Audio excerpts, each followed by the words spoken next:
آپ سب پر سلامتی ہو ناظرین، میں یاسر رشید ہوں اور آپ میرا ویلاگ دیکھ رہے ہیں۔ ناظرین، کبھی خوشحالی کا سوچا کرتے تھے، لیکن بدحالی کے بارے میں جب وسوسے آنے لگتے تھے تو ہم یہ سوچتے تھے کہ یار بدحالی نے اگر ہمیں گھیر لیا تو کیا کریں گے۔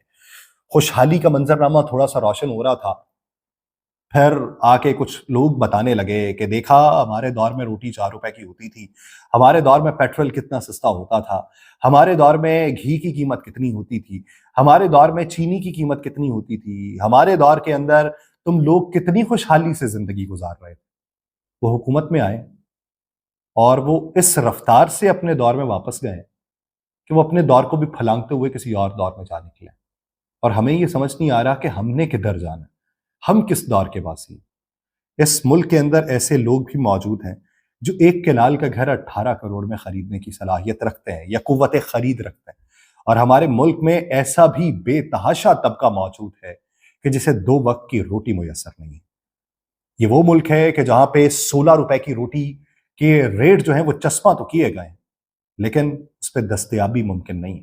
اور یہ وہ ملک ہے کہ جہاں پہ پیٹرول کی قیمت میں صرف اضافے ہونے کی خبر منظر عام پہ آتی ہے تو اس سے پہلے ہی پیٹرول کی قلت کی آوازیں سننے کو مل جاتی ہیں۔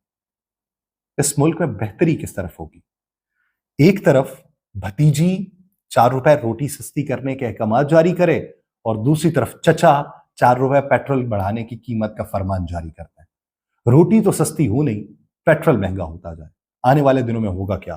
فیول پرائس ایڈجسٹمنٹ کی مد میں آپ کو پیسے مزید دینا پڑیں گے جب پیٹرول کی قیمت بڑھ گئی۔ ایک طرف احکامات کیا جاری ہوئے تھے کہ بجلی کی قیمتوں میں کمی کر رہے ہیں، ہمارے وزیر اطلاعات آئے اور انہوں نے بڑے فراخ دلانہ انداز کے اندر یہ بتایا کہ ہم جو ہے وہ بجلی کی قیمت میں کمی واقع کر رہے ہیں۔ 3 روپے کے احکامات جاری ہوئے کہ بجلی کی قیمت کے اندر 3 روپے جو ہے وہ کمی واقع ہو رہی ہے، جو سرپلس چارجز ہیں ان میں کمی واقع کر رہے ہیں، مان لیا۔ لیکن اب 4 روپے اس کی قیمت بڑھا دی گئی تو پیٹرول کی قیمت، اب پیٹرول کی قیمت بڑھائی گئی ہے تو ہمارے ملک میں زیادہ تر جو بجلی پیدا کی جاتی ہے وہ فیول سے کی جاتی ہے۔ اب فیول پرائس ایڈجسٹمنٹ کی مد میں یہ جو 3 روپے سستے ہوئے تھے یہ 7 روپے ہمیں زیادہ بھگتنا پڑیں گے، کیونکہ پن بجلی سے یا سولر سے یا وینڈ پاور سے ہمارے اتنی بجلی نہیں بنتی، یا کوئلے سے ہم اتنی بجلی نہیں بنا رہے جتنا ہم فیول کے اوپر ریلائی کرتے ہیں، تو اس کی مد میں یہ زیادہ کر دیا جائے گا۔ اور جب قیمتیں زیادہ ہوں گی تو یہ کہیں گے دیکھیں جی کہ اس کا اثر تو پڑے گا۔ سوال یہ پیدا ہوتا ہے کہ اپنے دور کے اندر یہ بات کرتے تھے کہ آپ یہ دیکھیے کہ بین الاقوامی سطح کے اوپر عالمی مارکیٹ میں تیل کی قیمت کیا ہے اور اس کے تناسب سے پاکستان میں کس حصے میں دستیاب ہونا چاہیے۔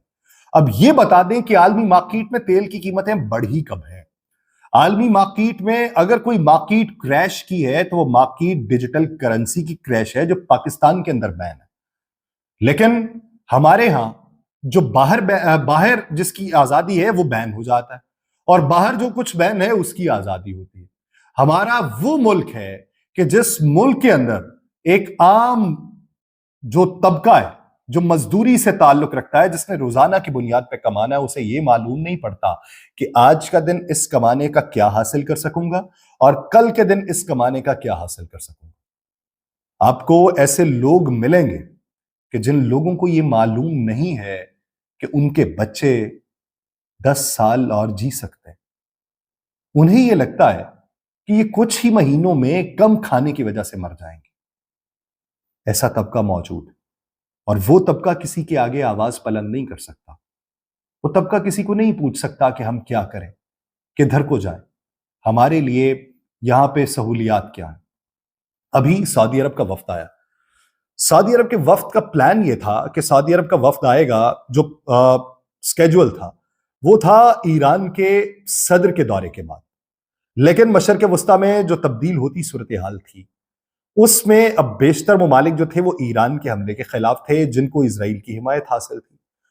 اب ایسے وقت میں سعودی عرب ایران کے وفد کے دورے کے بعد آتا پریشانی تھی، اس لیے وہ غیر متوقع طور پہ اس دورے سے پہلے آ گئے۔